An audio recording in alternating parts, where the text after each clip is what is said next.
अवैध ऑनलाइन सट्टेबाजी को लेकर एक और बड़ा नाम जांच एजेंसियों के निशाने पर आ गया है। सुरेश रैना के बाद अब पूर्व क्रिकेटर शिखर धवन का नाम सामने आया है।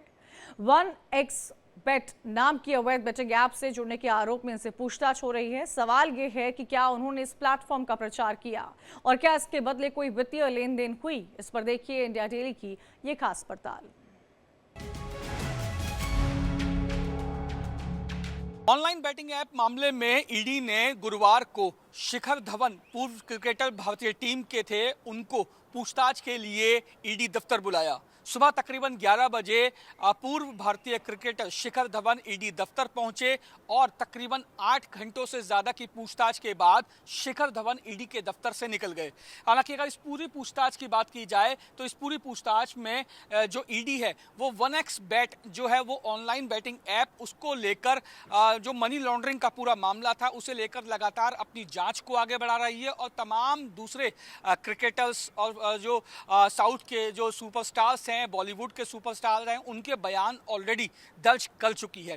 इसी क्रम में गुरुवार को भी शिखर धवन को पूछताछ के लिए बुलाया था और शिखर धवन ने अपने बयान ईडी के सामने दर्ज करवाए, जिसमें ईडी ने शिखर धवन से यह जानना चाहा कि जब उन्होंने 1x बेट जो ऑनलाइन बैटिंग ऐप थे उसका प्रमोशन किया था तो उनको क्या क्या कॉन्ट्रैक्ट के दौरान बताया गया था, कितनी उनको पेमेंट मिली थी, ये पेमेंट किस तरीके से मिली थी और क्या शिखर धवन को ये पता था कि इस 1x बेट के प्रमोशन के जरिए जो प्रमोटर्स हैं 1x बेट के वो मनी लॉन्ड्रिंग जो है वो करेंगे। ये क्या इस बारे में शिखर धवन को इस बारे में जानकारी थी या नहीं थी और अगर थी तो कितनी थी, क्या क्या कहा गया था कॉन्ट्रैक्ट में शिखर धवन को। इसके अलावा शिखर धवन को क्या ये पता था कि इस जो प्रमोशन कर रहे हैं इसका जो ऐड है वो कहाँ कहाँ चलना है। ये तमाम ऐसी चीज़ें थी जिसको लेकर ईडी ने शिखर धवन से ना सिर्फ पूछताछ की बल्कि उनके बयान भी दर्ज किए। फिलहाल जो ईडी जो है वो शिखर धवन के बयानों को एनालिसिस कर रही है और अगर ईडी को लगता है कि शिखर धवन द्वारा दिए गए बयानों में कुछ विरोधाभास है, उनको पूछताछ के लिए दोबारा बुलाया जाना चाहिए, तो ईडी एक बार फिर शिखर धवन को समन देकर पूछताछ के लिए बुला सकती है। देश में अवैध ऑनलाइन सट्टेबाजी को लेकर एक बड़ा नाम सामने आ रहा है। जी हाँ, ये नाम है शिखर धवन का और यहाँ पर जो जांच एजेंसियां हैं वो इस बात की पड़ताल कर रही हैं कि आखिर शिखर धवन इस पूरे मामले में किस तरह से इन्वॉल्व है। तो बात करें 1x बेट नाम के ऐप की, तो ये एक अवैध बैटिंग ऐप है और इससे जुड़ने का आरोप लगा है शिखर धवन पर। ईडी अब धवन से पूछताछ की तैयारी में है और सवाल ये है कि क्या उन्होंने इस प्लेटफॉर्म का प्रचार किया है और क्या इसके बदले कोई वित्तीय लेन देन भी उनका हुआ है।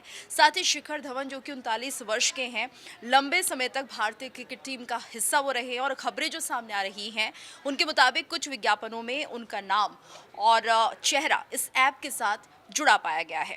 तो ईडी ने जांच की है और सवाल ये उठ रहे हैं कि क्या ये सिर्फ ब्रांडिंग तक सीमित था या इसके पीछे कोई गहरा वित्तीय संबंध भी था। तो ये सब कुछ जांच के दायरे में ईडी अभी यहाँ पर छानबीन कर रही है और ऐसे में पता लगाने की कोशिश कर रही है कि यहाँ पर शिखर धवन किस तरह से इस ऐप से जुड़ते हुए दिखाई दे रहे हैं।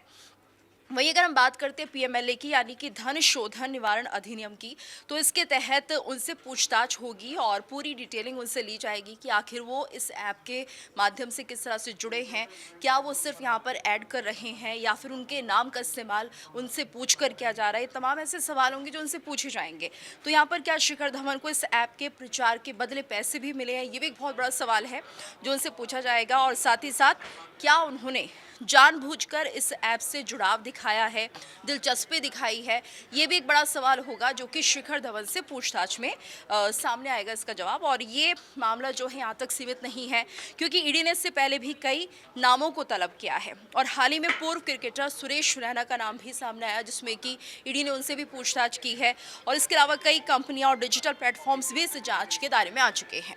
भारत में ऑनलाइन बेटिंग ऐप्स को लेकर के जो जाल है वो लगातार फैलता चला जा रहा है और अब सिर्फ ये एक जुए की बात नहीं रह गई है बल्कि करोड़ों की ठगी का ये मामला बनता चला जा रहा है। और ऐसे में देखिए मनी लॉन्ड्रिंग मामले में अब कई लोग जो है वो जांच के घेरे में आ रहे हैं।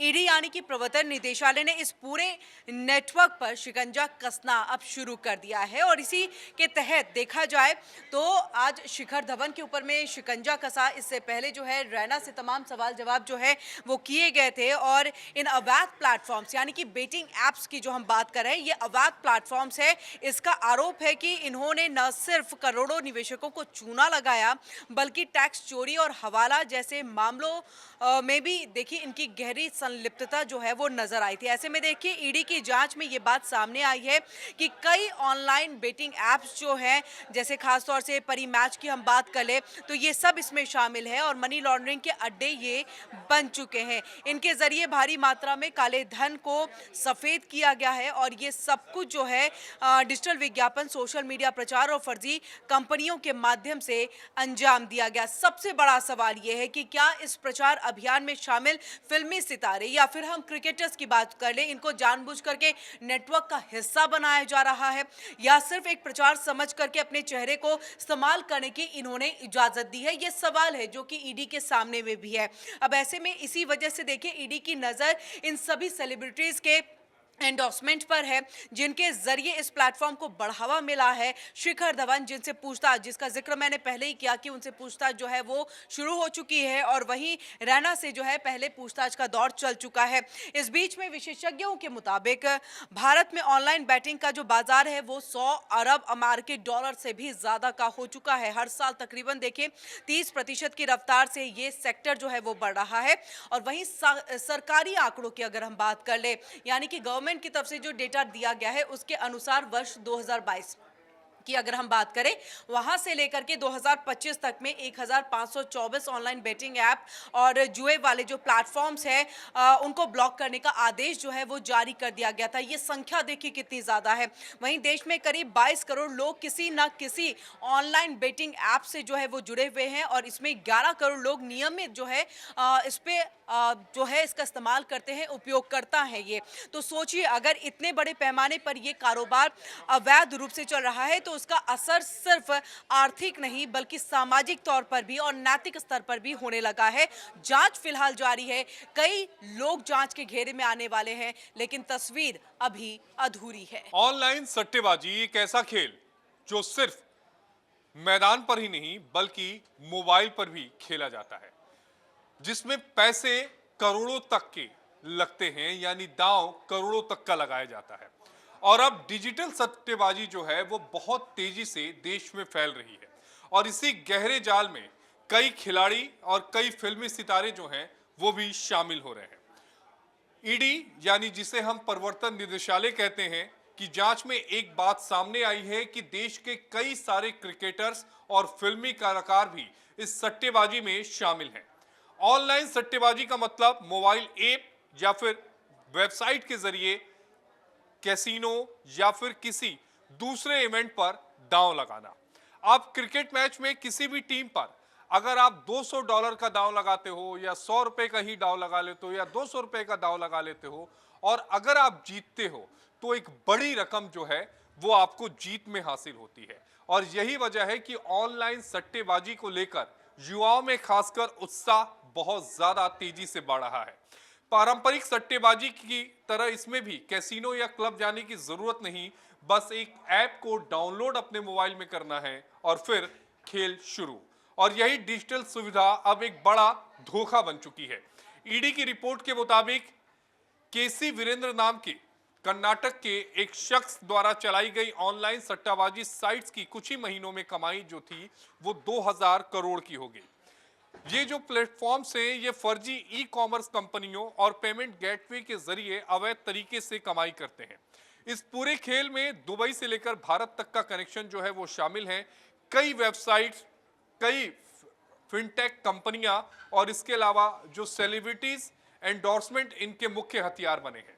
ईडी की चेहरे, इन सभी चेहरों पर अगर हम यूं कहें तो नजरें हैं और इसका इस्तेमाल किस तरीके से सट्टेबाजी के लिए किया जा रहा है उनकी भी जो ईडी है वो जांच कर रही है। हाल में ही ईडी ने 2 पूर्व भारतीय खिलाड़ियों से पूछताछ की है। अब एक और भारतीय क्रिकेटर शिखर धवन से पूछताछ हो रही है। ये जांच इस बात पर भी केंद्रित है कि क्या इन सितारों ने जानबूझकर इन प्लेटफॉर्म्स को प्रमोट किया और क्या इसके बदले में क्या कोई उन्हें भुगतान किया गया या ये सब कुछ अनजाने में हुआ। जांच तेज है, नाम बड़े हैं, लेकिन सवाल भी उतने ही ज्यादा गंभीर हैं। क्या खिलाड़ी और सितारे भी अपनी लोकप्रियता का इस्तेमाल करके देश भर में क्या अवैध सट्टेबाजी को प्रमोट तो नहीं कर रहे हैं? ये वो तमाम सवाल हैं जिन सवालों की जांच प्रवर्तन निदेशालय कर रही है। जवाब इन खिलाड़ियों को देने हैं, जवाब इन फिल्मी सितारों को देने हैं और इंतजार इन जवाब का देश की जनता कर रही है। लालच बुरी बला है और इसी लालच के फेर में हिंदुस्तान में कई मासूम लोग फंसते चले जाते हैं। लालच है पैसा कमाने का, और पैसा कमाने का, या फिर ये कहा जाए कि घर बैठे बिना कुछ काम किए पैसा कमाने का लालच कई एप्लीकेशंस देती हैं, जिनमें से एक बड़ा खेल चलता है गेमिंग ऐप्स का। इसको लेकर लगातार कई ऐसे मामले सामने आए हैं जब गेमिंग ऐप्स के चक्कर में और खासतौर से ऑनलाइन बैटिंग ऐप्स के चक्कर में लोग फंसते हैं, जल्दी पैसा कमाने का शॉर्टकट अपनाने की कोशिश करते हैं और धीरे धीरे यही शॉर्टकट तलाशते तलाशते वो अपना बैंक अकाउंट खाली कर बैठते हैं। और अब ये कहा जाए कि आम जनता आखिर क्यों इस तरह से बैटिंग ऐप्स के फेर में फंस जाती हैं, क्योंकि हम अक्सर देखते हैं, कई बार आपने भी कई एडवर्टीजमेंट्स देखे होंगे, जब ऑनलाइन गेमिंग या फिर बैटिंग ऐप्स का प्रमोशन कोई आम नहीं बल्कि कई बड़ी बड़ी हस्तियां करती हैं, कई फिल्म जगत की हस्तियां करती हैं। और बाकायदा ये भी कहा जाता है कि स्किल बेस्ड गेमिंग प्लेटफॉर्म है। हकीकत ये है कि गुप्त रूप से एक तरह से इसमें जुए को बढ़ावा दिया जाता है। लाखों करोड़ों लोग अब तक इसका शिकार हो चुके हैं। अब बाकायदा ईडी की तरफ से उन सेलिब्रिटीज के खिलाफ एक्शन लेना शुरू किया गया है जिन्होंने इन ऐप्स का प्रचार किया, और अब एजेंसीज कहती हैं इन लोगों को करोड़ों रुपए देकर बाकायदा प्रमोशन कराया गया ताकि आम जनता का भरोसा जीता जा सके और ऐसी आम जनता इन बैटिंग ऐप्स का शिकार बन सके। लेकिन ये ऐप जो है असल में मनी लॉन्ड्रिंग और धोखाधड़ी के अड्डे साबित हुए हैं। जांच में ये भी बड़ी बातें सामने आई हैं और अब ये सामाजिक और नैतिक स्तर पर मामला और गंभीर होता चला जाता है।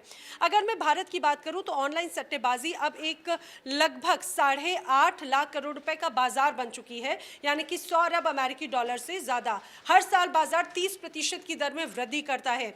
बताया जा रहा है कि भारत में आप जानकर हैरान होंगे 22 करोड़ से ज्यादा यूजर्स जो हैं इन बैटिंग ऐप्स का हिस्सा बन चुके हैं। 11 करोड़ लोग रोजाना इनका इस्तेमाल करते हैं और 3 महीनों के ही अंदर 150 करोड़ का बार इन बैटिंग ऐप्स को विजिट किया गया है। ये आंकड़ा अपने आप में दर्शाता है और इसीलिए बार बार जो तमाम एजेंसीज हैं लोगों को अलर्ट करती हैं कि ऐसे फर्जी वेबसाइट्स और ऐसे फर्जी बैटिंग ऐप्स के फेर में ना पड़े।